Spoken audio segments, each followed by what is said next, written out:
Hey, welcome back to Mimi's Counter. Today I'm going to roast chicken bones to make chicken broth. You do not have to roast them. I'm just doing it for that extra little bit of flavor. I put a piece of parchment paper.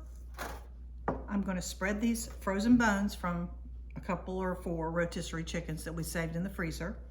And I'm going to slide them into a 400-degree oven for about 15 minutes. Then I'm going to kind of give them a little stir. And then I'm going to slide them back in the oven for another 15 minutes. And then I'll take them out and we will proceed with making chicken broth in a slow cooker today instead of the Instant Pot. While those bones are roasting, we're going to cut up a couple of carrots, you know, good old leftover carrots, good old leftover green onions that I can't seem to eat all of in this 2-person household. Couple of sprigs of rosemary, a couple of sage leaves. These are things I have growing in my garden. You don't have to have any of this.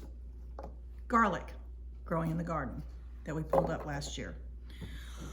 A bay leaf, some peppercorns, whatever you like. You could just put the chicken bones in the pot with some water and a little bit of salt and let it cook down, and it will still be delicious. We do that sometimes with no salt, just for the dogs. And we will decorate it after we've cooked it. But this just makes a richer, more flavorful broth. It's cold outside, and we want to put this new slow cooker through its paces. So let's get started. So when you read my newsletter, you'll understand that I'm not a crock pot fan. I'll put this in my compost pile. Yes, I am. I'm a slow cooker fan, and my slow cooker got killed at work one day many years ago. And so I decided we were going to get a new one by the same people that made the last one that I had for so many years and was so wonderful. West Bend. I got this on Amazon. It's brand new. I don't have a clue. But I do know I like a slow cooker as opposed to a crock pot because I don't like pottery. To cook in pottery, it gets a different flavor and a different consistency, and just not a fan. So we're just going to use this new West Bend pan that I got off of Amazon. A nice glass lid. Simple, simple. It even has a griddle supposedly on it, which we will probably not use. I love a slow cooker because it doesn't have that baked on pottery thing. This is nice and heavy, but not too heavy. It's another thing I don't like about crock pots. They weigh a ton. This weighs about 7 pounds. Okay, what I'm gonna do, I've chopped up all those vegetables. Bay leaf, sage leaves. My husband went to the grocery store, garlic, and did not get any celery. So, in this house, we grind up celery seed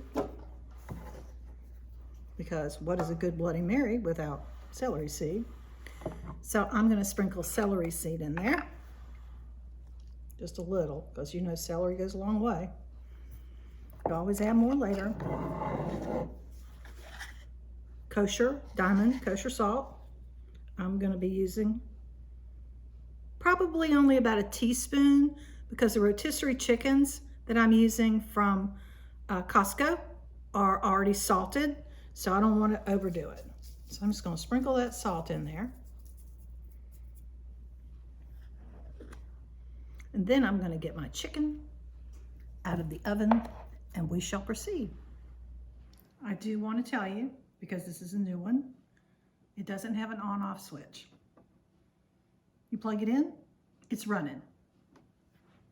So I have a nice aroma of these delicious veggies that I've set in here. I can smell the sage and the garlic, and it really kind of smells like roasted veggies, but I don't want them to burn.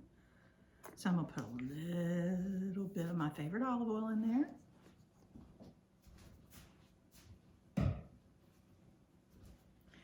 And I'm gonna let them do their thing.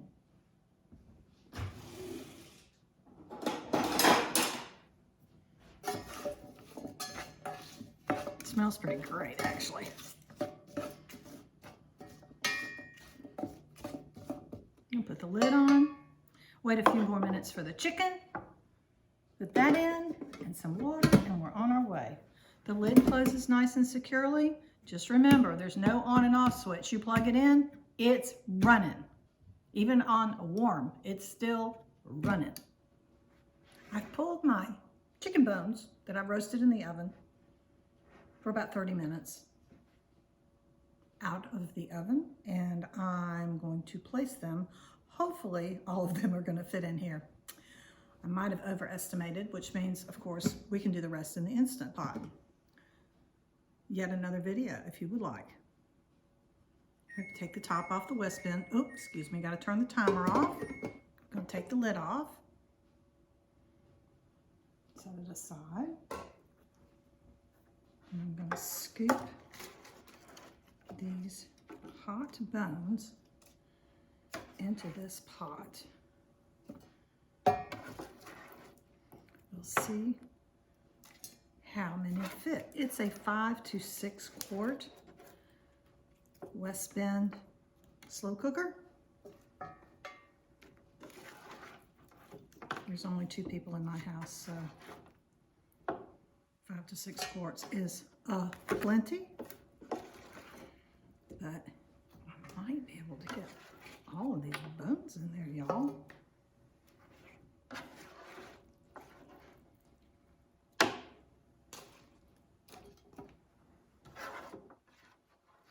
That's enough. We don't need all that fat in there. Then it's just going to have to drain most of that away. Okay. Not bad, not bad. So I'm going to cover these bones with water. Let's see how much it takes. This is 32 ounces.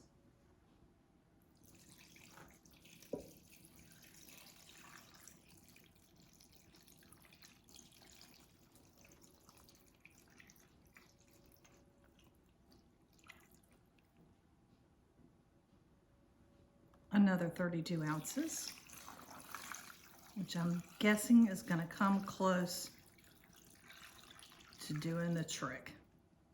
Yep. Once those get pushed down in there a little, and of course they're going to cook down.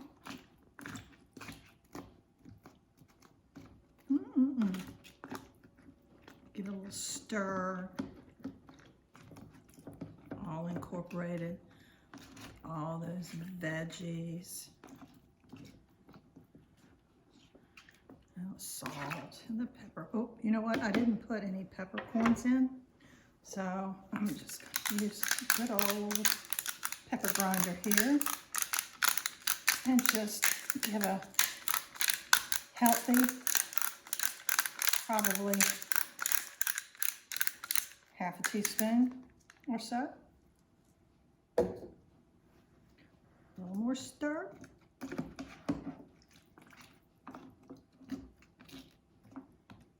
I'm going to put the lid on.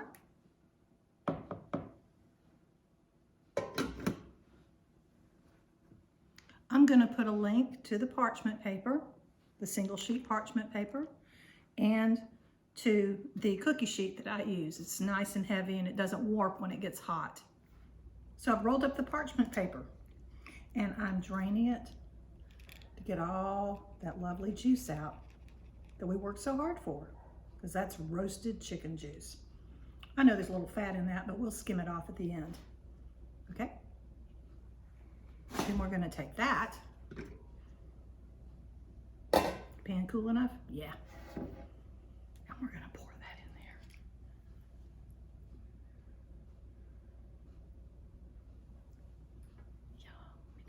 Yum. Okay, now let her cook. The low setting is on warm. I'm going to run it up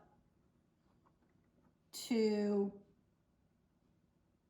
a little between medium and high, just to see what happens. See how quickly it heats up. I don't want it to boil over, but I do want it to simmer. We've been cooking for about an hour and a half.